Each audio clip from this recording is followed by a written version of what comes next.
Buenos días a todos. Good morning, everyone. And how much has changed in such a short time? A year ago, I stood here before you, alone, and spoke some truths about the state of the Western world that were met with some surprise and astonishment by much of the political, economic, and media establishment of the West. And I must admit that in a way I understand it. A president from a country that, as a result of systematic economic failure for more than 100 years, as a result of having the country taken weak stances in major global conflicts, and as a result of us having closed ourselves off to trade, we had lost practically all international significance over the years. A president of such a country stood on this stage and told the entire world that they were wrong, that they were headed for failure, that the West had gone astray, and that it needed to be redirected. The president of that country, Argentina, who was not a politician, who had no legislative support, no backing from governors, business leaders, or media groups. In that speech, here, standing before you, I told you it was the beginning of a new Argentina, that Argentina had been infected with socialism for far too long, and that with us it would once again embrace the ideas of freedom, a model that we summarize as the defense of life, liberty, and private property. And I also told you that, in a way, Argentina was the ghost of Western Christmases yet to come, because we had already experienced everything you were going through, and we already knew how it would end. A year later, I must say that I no longer feel so alone. I don't feel alone because the world has embraced Argentina. Argentina has become a global example of fiscal responsibility, of commitment to honoring our obligations, and obviously a commitment to solve the inflation problem. Also, we are an example of a new way of doing politics, which is about telling people the truth to their faces and trusting that they will understand. Nor do I feel alone, because over the course of this year, I have found allies in this fight for the ideas of freedom in every corner of the world. From the amazing Elon Musk to that fierce Italian lady, my dear Giorgia Meloni. From Bukele in El Salvador to Viktor Orban in Hungary. From Benjamin Netanyahu in Israel to Donald Trump in the United States. Slowly, an international alliance has been forming among all those nations which, like ours, want to be free and believe in the ideas of liberty. And slowly, what once seemed like the absolute global hegemony of the woke left in politics, educational institutions, in the media, in supranational organizations, or even in forums like Davos, has begun to crumble. And a hope for the ideas of freedom is starting to emerge. Today I've come here to tell you that our battle is not yet won. And although hope has been rekindled, it is our moral duty and our historical responsibility to dismantle the ideological edifice of sickly wokeism. Until we have succeeded in rebuilding our historical cathedral, until we have ensured that the majority of Western countries once again embrace the ideas of liberty, until our ideas become the common currency in the halls of events such as this one, we can't let our guard down. Because I must say that forums like this one have been protagonists and promoters of the sinister agenda of wokeism that is doing so much damage to the Western world. If we want to change, if we truly want to defend the rights of citizens, we must first begin by telling them the truth. And the truth is that there is something badly mistaken about the ideas that have been promoted through forums such as this one. And I would like to take a few minutes today to discuss some of them. Today, few will deny that winds of change are blowing in the West. There are those who resist change, those who grudgingly accept it, but accept it nonetheless. There are the new converts who appear when they see it as inevitable. And finally, there's those of us who have fought all of our entire lives for change to arrive. Each one of you will know which group you belong to. Surely, there may be a bit of each within this auditorium, but you will all surely recognize that the times of change are knocking on our doors. Historic moments of change have a unique characteristic: the times when formulas that have been in place for decades become exhausted. The methods once considered the only way of doing things cease to make sense, and what to many seemed unquestionable truths is finally called into question. These are times when the rules get rewritten, and therefore these are times that reward those who have the courage to take risks. But much of the free world still prefers the comfort of what is familiar, even though it may be the wrong path, and they will insist on applying the recipes of failure. And the great burden that is the common denominator among the countries and institutions that are failing is the mental virus of woke ideology. This is the great epidemic of our time that must be cured. This is the cancer we need to get rid of. This ideology has colonized the world's most important institutions, from the political parties and governments of leading Western nations to global governance organizations, even NGOs, universities and media outlets. It has also set the tone of the global conversation over the past decades. Until we remove this abhorrent ideology from our culture, our institutions and our laws, Western civilization and even the human species will not be able to return to the path of progress demanded by our pioneering spirit. It is essential to break these ideological chains if we want to usher in a new golden age. That is why today I would like to take a few minutes to breaking those chains. But first, let's talk about what we're fighting for. The West represents the pinnacle of human achievement. On the fertile ground of its Greco-Roman heritage and Judeo-Christian values, the seeds of something unprecedented in history were sown. After definitively overcoming absolutism, liberalism inaugurated a new era in human existence, and within the new moral and philosophical framework which placed individual liberty above the whims of tyrants, the West was able to unleash man's creative capacity, initiating an unprecedented process of wealth generation. The data speaks for itself. Until the year 1800, the world's per capita GDP remained virtually constant. However, from the 19th century onwards, and thanks to the Industrial Revolution, per capita GDP multiplied by 20, lifting 90% of the global population out of poverty, even though the population itself increased eightfold. And this was only possible thanks to a convergence of fundamental values: respect for life, liberty and property, which enabled free trade, freedom of speech, freedom of religion, and the other pillars of Western civilization. In addition, our inventive, Faustian, exploratory, pioneering spirit, which is constantly testing the limits of what is possible. And that's a pioneering spirit that today is represented, among others, by my dear friend Elon Musk, who has been unjustly vilified by the wokeism ideology in recent days for an innocent gesture that simply reflects his enthusiasm and gratitude towards people. In summary, we invented capitalism on the basis of saving, investment, labor and reinvestment, and hard work. We got every worker to multiply tenfold, 100-fold, or why not even 1,000-fold their productivity, thus overcoming the Malthusian trap. Yet at some point in the 20th century, we lost our way, and the liberal principles that had made us free and prosperous were betrayed. A new political class, driven by collectivist ideologies and taking advantage of times of crisis, saw the perfect opportunity to accumulate power. All the wealth created by capitalism until then and into the future would be redistributed through some scheme of centralized planning, setting in motion a process whose disastrous consequences we are suffering today. By promoting a socialist agenda, while insidiously operating within the liberal paradigm, this new political class distorted the values of liberalism. And so they replaced freedom with liberation, using the coercive power of the state to redistribute the wealth created by capitalism.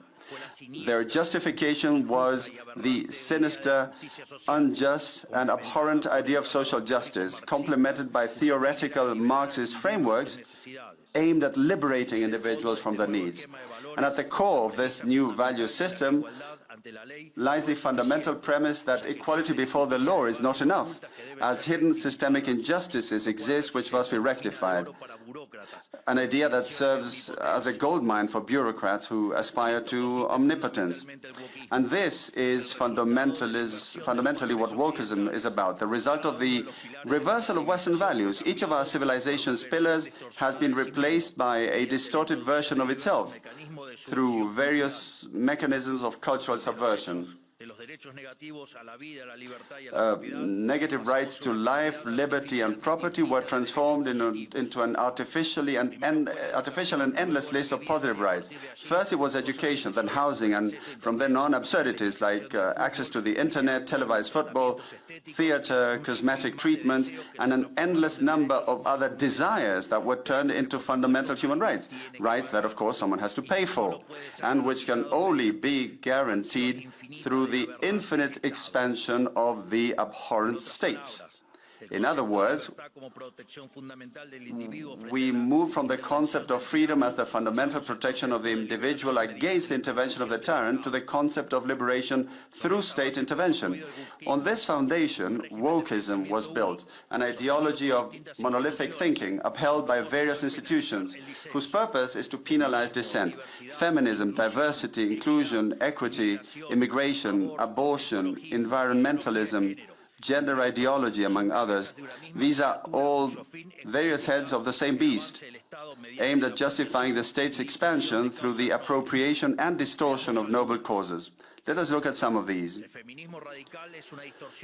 Radical feminism is a distortion of the concept of equality. Even in its most benevolent form, it is redundant, as equality before the law already exists in the West. Everything else is a quest for privileges, which is what radical feminism truly seeks, pitting half of the population against the other half, when they should both be on the same side.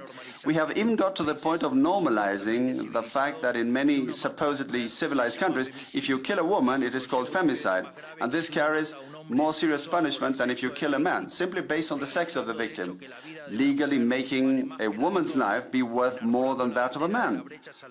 And that they carry the banner of the gender-based wage gap, but when you look at the data, it is clear that there is no inequality for the same work, but rather that most men tend to choose better-paying professions than most women. However, they don't complain about the fact that most prison inmates are men, or that most plumbers are men, or that most victims of robbery or murder are men, let alone the majority of people who have died in wars. But if you raise these points in the media, or even at this forum, you're considered a misogynist, simply for defending an elementary principle of modern democracy and the rule of law, which is equality before the law, and of course defending the data as well. Wokeism also manifests in sinister radical environmentalism and the climate change agenda. Preserving our planet for future generations is a matter of common sense. No one wants to live in a landfill. But once again, wokeism has managed to pervert this fundamental idea. From preserving the environment for human enjoyment, we have shifted to a fanatical environmentalism, where we humans are seen as a cancer that must be eradicated, and economic development is considered little more than a crime against nature. And yet, when we argue that the Earth has already gone through 5 abrupt temperature change cycles and that during 4 of those man was not even around, we are called flat earthers in order to discredit our ideas, even though science and the data are on our side. It is no coincidence that these same groups are the main promoters of the bloody, murderous abortion agenda, an agenda designed on the basis of the Malthusian premise that overpopulation will destroy the earth, and that we must therefore implement some form of population control. In fact, this has been carried to such an extreme that today on Earth we start to see a population growth rate starting to look like a problem, and talk about a job they've done by promoting abortion. And these forums promote the LGBT agenda, attempting to impose the idea that women are men and men are women simply based on self-perception. And they say nothing about when a man dresses as a woman and kills his opponent in a boxing ring, or when a male prison inmate claims to be a woman woman and ends up sexually assaulting women in prison. In fact, just a few weeks ago, there were headlines around the world regarding the case of two gay Americans who championed the banners of sexual diversity and were sentenced to 100 years in prison for abusing and filming their adopted children for more than 2 years. I want to be clear. When I say abuse, this is no euphemism, because in its most extreme forms, gender ideology is outright child abuse. They are pedophiles. So I want to know who would support that kind of behavior. Healthy children are being irreversibly harmed through hormone treatments and mutilation, as if a 5-year-old child could possibly consent to such things. And should their family not agree to this, there will always be state agents ready to step in favor of what they call the best interest of the child. And believe me, the scandalous experiments in the name of this criminal ideology will be condemned and likened to those committed in the darkest periods in our history. Uncovering this multitude of abhorrent practices is the eternal victimhood narrative, always ready to hurl accusations of homophobia, transphobia, and other fabricated terms, whose sole purpose is to silence those of us who dare to expose this scandal, one of which both national and international authorities are complicit. Meanwhile, in our businesses, public institutions, and educational establishments, merit has been cast aside in favor of the doctrine of diversity, which represents a regression to the aristocratic systems of the past. Quotas are invented for every minority politicians can come up with, which ends up undermining the excellence of institutions. Wokeism has also distorted the issue of immigration. The free movement of goods and people is a fundamental pillar of liberalism. We know this well.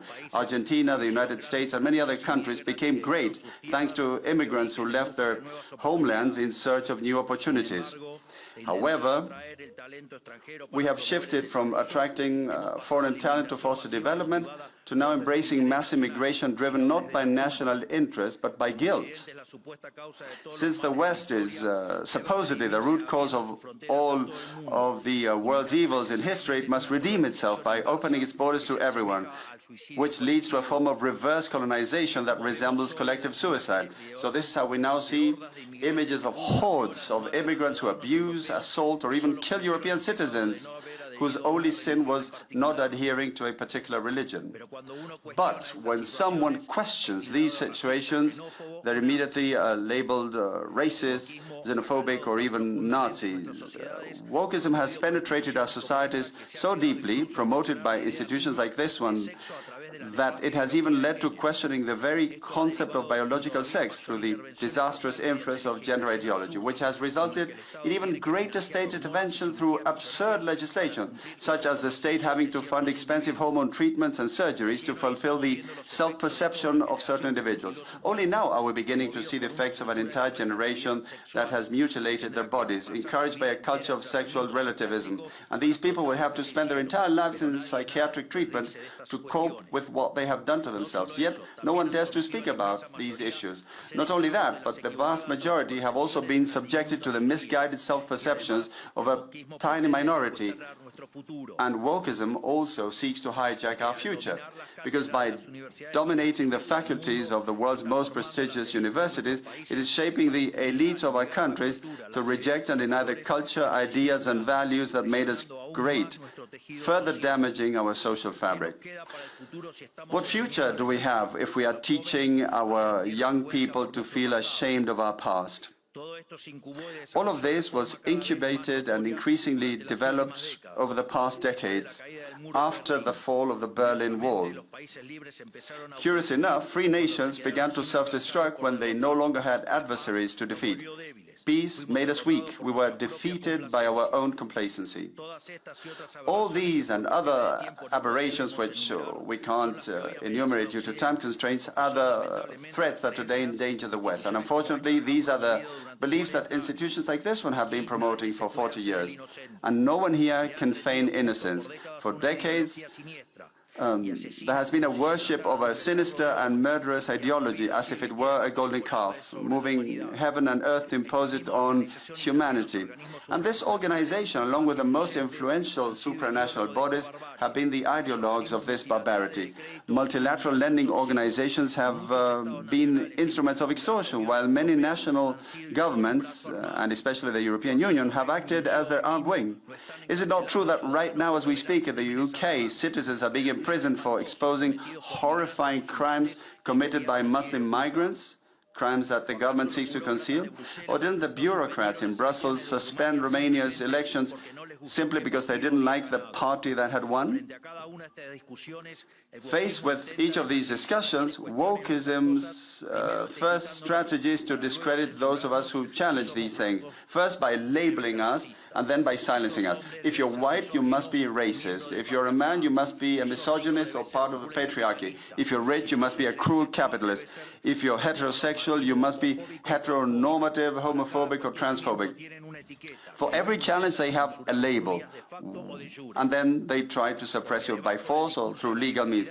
Because beneath the rhetoric of diversity, democracy, and tolerance that they so often preach, what truly lies is their blatant desire to eliminate dissent, criticism, and ultimately freedom, so they can continue to uphold a model in which they are the main beneficiaries. Haven't we heard only recently how certain European leading authorities and quite reddish, I should say, actually have made open appeals to censorship? Actually, there is no censorship, but rather this idea that you need to silence those who don't partake in the woke ideology. And what kind of society can wokeism create? A society that replaced the free exchange of goods and services with the arbitrary distribution of wealth at gunpoint. One that replaced free communities with false collectivization. One that replaced the creative chaos of the market with the sterile and sclerotic order of socialism. A society filled with resentment, where there are only two types of people. Those who are net taxpayers on the one hand, and those who are beneficiaries of the state on the other. And by this, I don't refer to those who receive social assistance because they don't have enough to eat.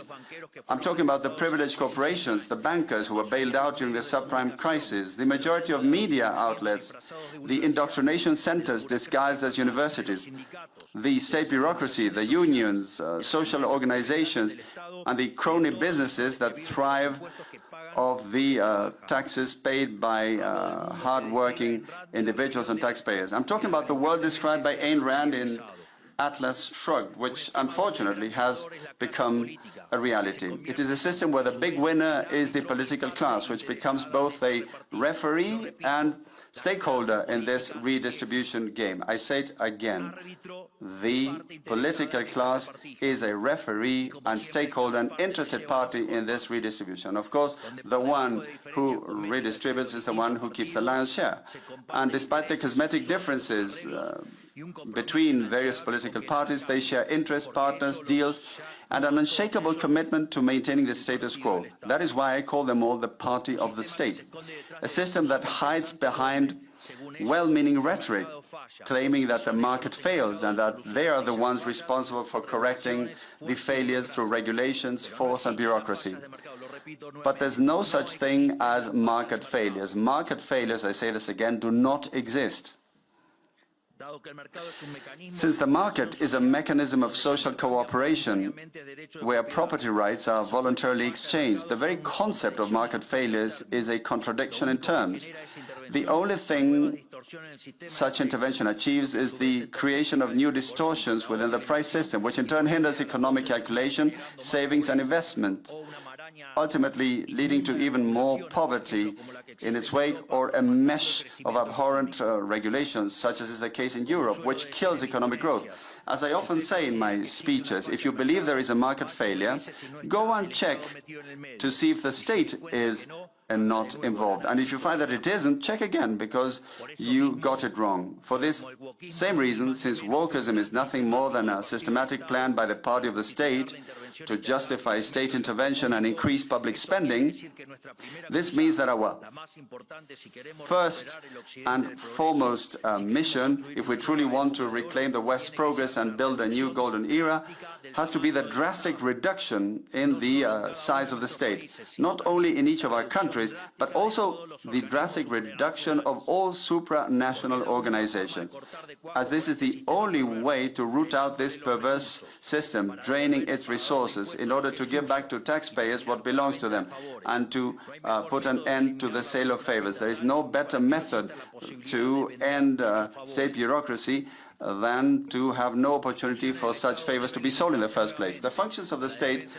must once again be limited to defending the right to life, liberty and property. Any other function the state assumes will come at the expense of its fundamental role and will inevitably lead to the omnipresent Leviathan that we all suffer under today. Today we are witnessing the global exhaustion of this system that has dominated us for the past few decades. Just as has happened in Argentina, the rest of the world is seeing the deepening of the only truly relevant conflict of this century and of all previous ones, the conflict between free citizens and the political caste that clings to the established order, doubling down on its efforts aimed at censorship, persecution and destruction. Fortunately, throughout the free world, a silent majority is organizing, and in every corner of our hemisphere, the echo of this freedom cry resonates. We are facing a change of era, a Copernican shift, the destruction of a paradigm and the construction of another. And if globally influential institutions like this one wish to turn over a new leaf and participate in good faith in this new paradigm, it will have to take responsibility for the role played over the past decades, acknowledging to society the mea culpa that is being demanded of them. To conclude, I wish to speak directly to the world's leaders, to all those who lead both national states and also to major economic groups and influential international organizations, whether present here today or listening from their homes. The political formulas of the past decades, which I have referred to in this speech, have failed and are now collapsing under their own weight.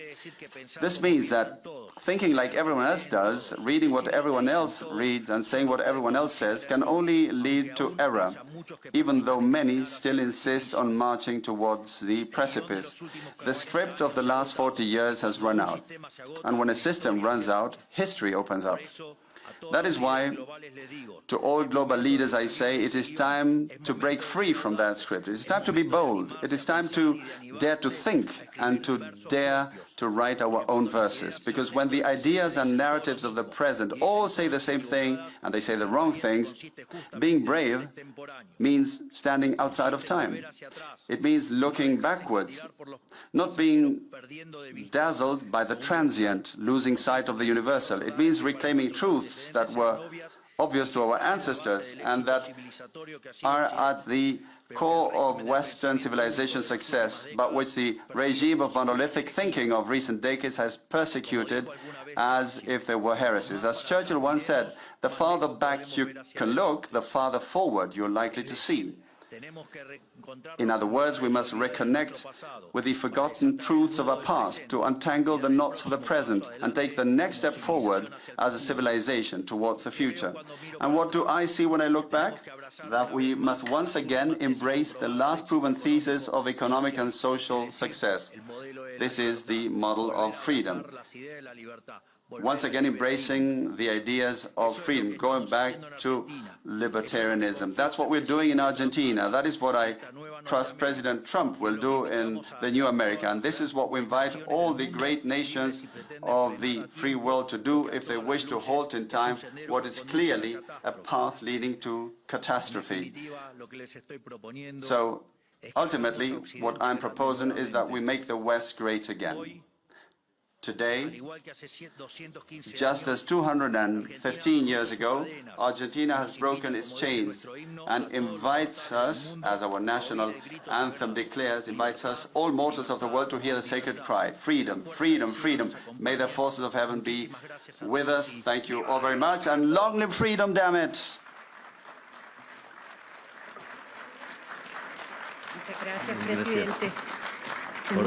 Thank you so much, Mr. President. As you all know, as everybody knows, this is an open, free platform, and we are extremely grateful for your concept and for your presentation. Thank you so much, Mr. President.